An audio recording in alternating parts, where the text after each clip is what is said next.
अब तो मोदी के घर तक घुस गए हुड़दंगी। प्रधानमंत्री विदेश में अब क्या मुंह दिखाएंगे? दोस्तों, आज के बाद अगर आपको कोई बर्थडे पार्टी देनी हो, शादी ब्याह का कोई कार्यक्रम हो घर परिवार में, तो गेस्ट लिस्ट बजरंग दल को भेज दीजिएगा, क्योंकि क्या पता आपकी शादी ब्याह की पार्टी में, आपके घर परिवार के किसी समारोह में ये लोग आ जाएं, उसके बाद गुंडई करें, मारपीट करें और आप कुछ कर ना पाएं। क्यों? क्योंकि ये तो अब सहज हो गया है हमारे देश में, और ये इतना सहज हो गया है कि ये प्रधानमंत्री मोदी जी के घर में हो रहा है। दोस्तों, प्रधानमंत्री नरेंद्र मोदी गुजरात से आते हैं, राइट? तो बेसिकली गुजरात उनका घर है, और प्रधानमंत्री मोदी वाराणसी से संसदीय क्षेत्र उनका है। वाराणसी से वो सांसद हैं इतने लंबे टाइम से, अब तो ऑलमोस्ट 3 बार जीत गए वो वाराणसी से, तो उनका दूसरा घर वाराणसी है। लेकिन आप सोचिए दोस्तों, जहां से हमारे देश के प्रधानमंत्री आते हैं, चाहे वो संसद में आते हो या फिर जहां उनका बकायदा पूरा जो उनकी जन्मभूमि कर्मभूमि रही हो गुजरात, वहां भी अगर खुलेआम सड़कों पर गुंडई हो रही है और बेचारी सरकार और पुलिस तमाशबीन बने देख रही है, तो आप सोच सकते हैं कि देश किस दिशा में जा रहा है। दोस्तों, वाराणसी में एक बहुत ही शर्मनाक घटना देखने को मिली है। यहाँ पर कुछ जापानी टूरिस्ट आए हुए थे। ये घटना बताई जा रही है 25 दिसंबर की। जापानी टूरिस्ट यहाँ पर घूमने आए थे। आप जानते हैं वाराणसी, जयपुर, मतलब राजस्थान, गोवा, केरला, ये कुछ इलाके हैं जहाँ पर टूरिस्ट काफी घूमने जाते हैं। तो वाराणसी के ये टूरिस्ट 25 दिसंबर को क्रिसमस अपनी तरह से मना रहे थे। उन्होंने सेंटा क्लॉज के कैप वगैरह पहनी हुई थी और एक गंगा स्नान के लिए जा रहे थे, ठीक है। तभी अचानक किसी ने कह दिया, अफवाह उड़ गई, कह दिया कि ये जो टूरिस्ट हैं ये गंगा जी में पेशाब कर रहे हैं। और इसके बाद दोस्तों, इन जापानी टूरिस्ट के साथ बदसलूकी की गई। हालत ये हो गई कि ये हाथ जोड़कर माफी मांग रहे थे, उसके बावजूद भी यहाँ पर बदतमीजी की गई इन लोगों के साथ। हालांकि कोई मारपीट की घटना नहीं है, लेकिन ये बदसलूकी हुई है, और ये वीडियो उसके बाद जबरदस्त तरीके से सोशल मीडिया में वायरल हो गया है। तो ये जो वीडियो है ये दशाश्वमेध घाट का है, और यहाँ पर जब ये सब बदसलूकी हो रही थी जापानी टूरिस्ट के साथ, स्थानीय लोग कर रहे थे या जो भी कर रहे थे, कोई पुलिस नहीं थी। पता नहीं किसने वहां पर वीडियो बनाई, उसके बाद वीडियो वायरल हो गई। टूरिस्ट हाथ जोड़कर माफी मांग रहे हैं, उसके बावजूद भी उनके साथ इस तरह का व्यवहार किया जा रहा था। तो बाद में यहाँ से टूरिस्ट चले गए। कहीं इस पूरे चैप्टर में पुलिस नहीं दिखाई दी, पूरी वीडियो में। वही मामला बाद में पुलिस तक पहुंचा। एसीपी अतुल अंजान ने बताया है कि वीडियो का संज्ञान लिया गया, लोकल टीम को भेजा गया, दोनों पक्षों से बात की गई, गलतफहमियां दूर की गई और दोनों पक्षों ने एक दूसरे से माफी मांग ली। अब सोशल मीडिया में सोचिए दोस्तों, आज का जमाना ऐसा है कि आप यहाँ कोई काम कीजिए, विदेश में वो चीज सोशल मीडिया के जरिए फैल जाएगी। हम वो देश है दोस्तों जहाँ पर हम मेहमानों का इतना सम्मान करते हैं कि अपने घर की जो सबसे शानदार क्रॉकरी होती है, सबसे महंगी क्रॉकरी होती है, सबसे अच्छा खाना होता है, वो हम मेहमानों के लिए परोसते हैं। क्यों? क्योंकि अतिथि देवो भव, हमारे यहाँ मेहमान भगवान समान होता है। पूरी दुनिया में जाकर मोदी जी यही कहते हैं ना, भारत में आइए, भारत में इंडस्ट्री लगाइए, भारत घूमने आइए, incredible India, make in India. क्या होगा उसका जब पूरी दुनिया में भारत की इस तरह की वीडियो वायरल की जाएंगी?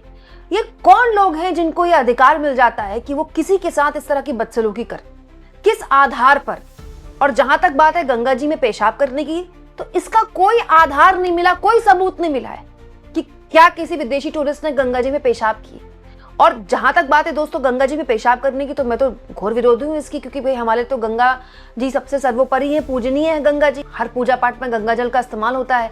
लेकिन नमामि गंगा के तहत कितनी गंगा साफ हुई है, जरा आप बताइए। गंगा में कैसे कैसे नालों का पानी जाता है, क्या आपको मुझको पता नहीं है? लेकिन उसके बावजूद भी देखिए, बिना आधार के विदेशी टूरिस्ट को परेशान किया गया। कहां? प्रधानमंत्री मोदी के संसदीय क्षेत्र में। कैसे हिम्मत हो गई इन लोगों की? और अब लिए चलती हूं मैं आपको प्रधानमंत्री मोदी के एक और घर, गुजरात। गुजरात में भी यही हाल है दोस्तों, मैंने तो अब तक यही कहानियां सुनी थी कि प्रधानमंत्री मोदी जब गुजरात में पीएम से पहले सीएम बने, तो सबसे पहले उन्होंने वहां पर इस तरह के जो बजरंग दल या वीएचपी जैसे संगठन थे जो वहां काफी मजबूत थे, उनको एकदम से पंगु कर दिया, ताकि बिल्कुल एक तरह का माहौल, वहां इस तरह का माहौल ना बने। ये उनकी पूरी गुजरात स्टोरी में कोई भी राजनीतिक विश्लेषक को आप उनसे बात कीजिएगा, वो यही कहेगा। लेकिन ऐसा लगता है कि अब वो लोग फिर से सर उठाने लगे हैं। क्यों? क्योंकि अहमदाबाद के एक मॉल के अंदर, आप सोच सकते हैं, एक मॉल के अंदर दोस्तों 27 तारीख को जो सांता क्लॉज और क्रिसमस ट्री वगैरह था, उसमें तोड़फोड़ की गई है एक मॉल के अंदर। ये पैलेडियम मॉल है, एसजी हाईवे के पास अहमदाबाद की तस्वीरें हैं। यहाँ पर 5 भगवा सेना वर्कर्स, भगवा सेना नाम की कोई सेना है, वो अंदर घुसे।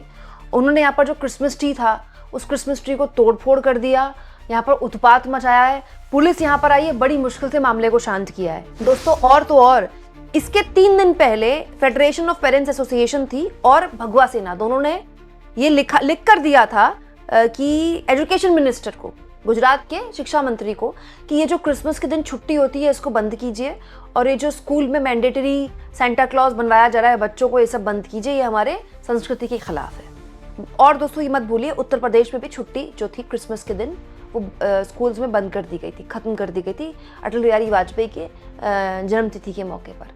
और गुजरात में इसकी मांग की गई। चलिए, मांग तो कोई कुछ भी कर सकता है, लोकतांत्रिक देश है। लेकिन देखिए दोस्तों, इन भगवा सेना नाम के संगठनों की हिम्मत, इनकी हिम्मत देखिए कि ये अहमदाबाद के एक मॉल में घुस रहे हैं। जब गुजरात के एक मॉल में, जिसके लिए कहा जाता है कि भाई वो तो सबसे विकसित है और गुजरात वाला मॉडल पूरे देश में लागू किया जा रहा है, और पता नहीं क्या क्या गुजरात को लेकर कहानियां गढ़ी गई 2014 के बाद कि वहां कानून का राज चलता है, वहां ये हाल है। गुजरात के एक मॉल में, मॉल अमूमन मिडिल क्लास के लिए वो जगह है जो सड़क से ज्यादा सेफ है, वहां पर ऐसे ही कोई नहीं घुस सकता। एक मॉल में तोड़फोड़ की जाती है 27 तारीख को, तब जब 25 दिसंबर के दौरान देश के अलग अलग हिस्सों से ऐसे क्रिसमस में तोड़फोड़ की खबरें आ चुकी हैं।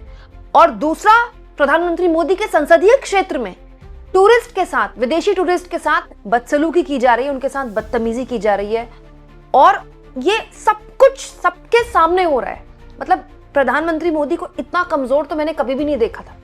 एक बयान दोस्तों, गृह मंत्री की तरफ से एक बयान अगर आ जाए ना, किसी की हिम्मत नहीं होगी ऐसी हरकत करने की। लेकिन बयान दे कौन? दोस्तों बरेली में तो कल हद ही हो गई। एक नर्सिंग की स्टूडेंट ने अपने बर्थडे पार्टी दी। सोचिए, एक सिंपल कैफे में, जैसे नॉर्मल लोग बर्थडे पार्टीज देते हैं, उस बर्थडे पार्टी में 10 लोगों को इनवाइट किया गया था। आराम से 8-10 लोग दोस्ती यारी में बर्थडे सेलिब्रेट करे, कुछ भी गलत नहीं हो रहा। अचानक से बजरंग दल के कार्यकर्ता अंदर घुस जाते हैं और वहां पर लव जिहाद का आरोप लगा देते हैं, जबकि उन 10 में से केवल 2 लड़के मुस्लिम थे, केवल 2 लड़के। उनके साथ मारपीट की जाती है, बदसलूकी की जाती है। वो लड़की अब सोशल मीडिया में अपनी वीडियो वायरल करके कह रही है कि न केवल हमारे साथ बदसलूकी की गई, बल्कि लव जिहाद का आरोप लगाया गया।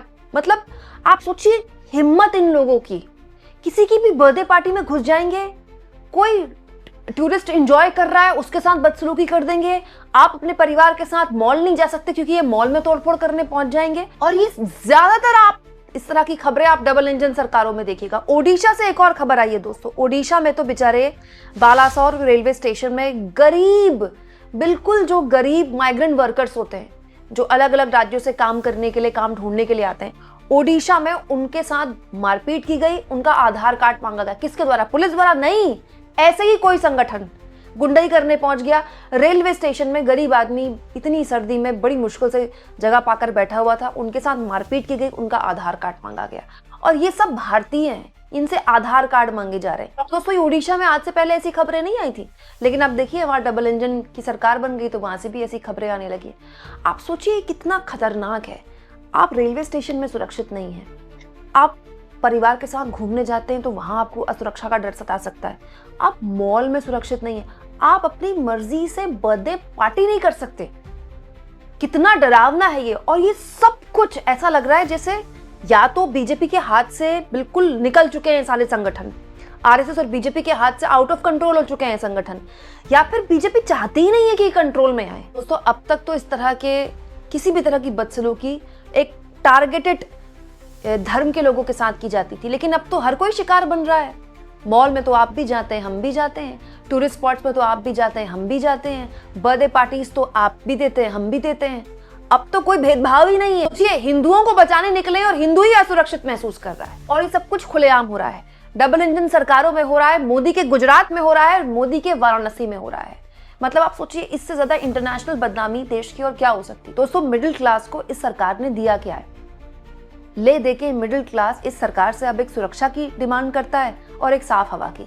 हवा का हाल आप जानते ही हैं। और अब आप घर से बाहर निकलते हैं तो मॉल्स या टूरिस्ट प्लेसेस में भी आप अपने परिवार के साथ सुरक्षित महसूस नहीं कर सकते। दोस्तों जब से ये जापान की टूरिस्ट वाला वीडियो वायरल हुआ है, तब से सोशल मीडिया में बहुत सारे लोग माफी मांग रहे हैं भारतीय के तौर पर कि हम बहुत शर्मिंदा हैं कि इस तरह की हरकत किसी टूरिस्ट के साथ हुई है। लेकिन आप सोचिए कि दुनिया भर में ऑलरेडी सोशल मीडिया में भारत की बहुत बैशिंग चलती है, भारत के सिविक सेंस को लेकर, भारत की क्लीनलीनेस को लेकर इस तरह की वीडियोस वायरल होंगी तो किस तरह का संदेश भारत को लेकर जाएगा, जिसमें भारतीयों का कोई रोल ही नहीं है। हमें पता ही नहीं है कौन लोग हैं जो ऐसे टूरिस्ट को परेशान कर देते हैं, जो क्रिसमस ट्री तोड़ने पहुंच जाते हैं, जो मारपीट करने पहुंच जाते हैं, लोगों की बर्थडे पार्टी खराब करने पहुंच जाते हैं। आपको क्या लगता है दोस्तों, इसमें क्यों हो रहा है? क्या प्रधानमंत्री नरेंद्र मोदी, उनकी बीजेपी, आरएसएस अब इनके कंट्रोल से बाहर हो चुके हैं इस तरह के संगठन, या फिर वो चाहते हैं कि ये सब होता रहे? कमेंट बॉक्स में जरूर लिखें और जितना हो सके दोस्तों चैनल को शेयर भी करें, सब्सक्राइब भी करें और थैंक्स और ज्वाइन के ऑप्शन से अगर आप चाहें तो कुछ आर्थिक मदद भी चैनल की जरूर करें।